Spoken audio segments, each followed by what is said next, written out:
Today we're going to talk about seafood. We're going to cover all the basics of seafood, from shellfish to finfish. We're going to cover lots of different techniques. When it comes to clams, we really don't need to get too complicated. We want to keep it nice and simple and let the flavor of the clams come through. I just want to give you a brief introduction to sushi. We're not going to get really deep into it. We're not going to do real complicated things.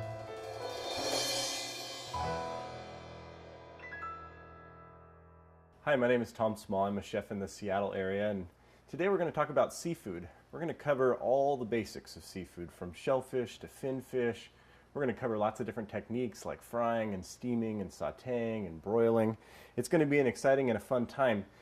The first thing I want to do, though, is just kind of go through some of the seafood and talk a little bit about how we buy seafood, how we find the right stuff, how we get the best seafood for use at home. I've had the privilege of working in a lot of restaurants that are perched right on the waterfront.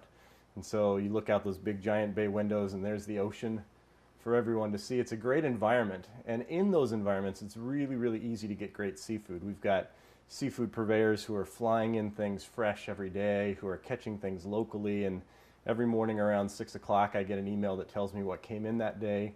And I make my choice. And everything comes straight to the door and it's beautiful and pristine.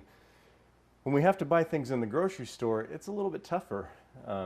We see the selection of seafood sitting on the ice. We really don't know how long it's been there. We know that seafood doesn't really last all that long. It needs to be fresh and utilized right away. And so it really, really gets challenging. So let's look at a couple of the components and just kind of talk about some of this stuff.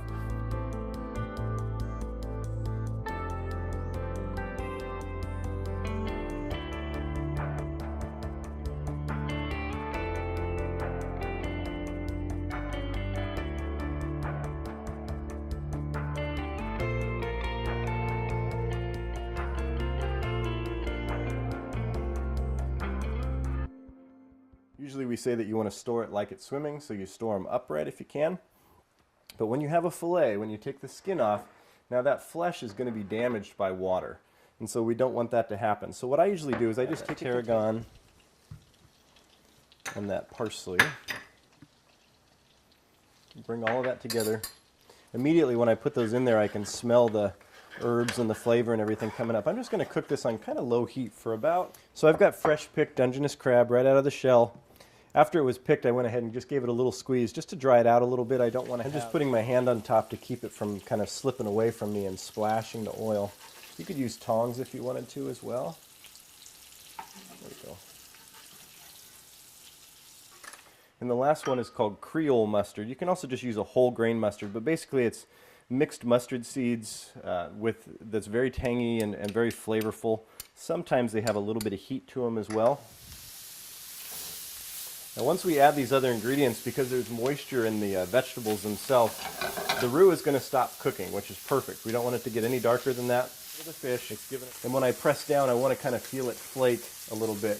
You of course could use a thermometer to check it as well, and we want to cook it to about 135 degrees. You also may notice that I only spiced one side of the fish. I'm going to get up underneath, and I'm just going to cut across and down to that center bone.